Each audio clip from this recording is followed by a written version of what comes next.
మట్టితో నిన్ను చేసి చిట్టి మండపమేసి అడవికి పోయి పూలు పండ్లు తెచ్చినం.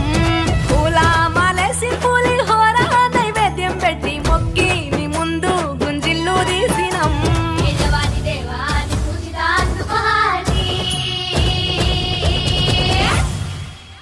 గజనన గణపతి గజముకుడే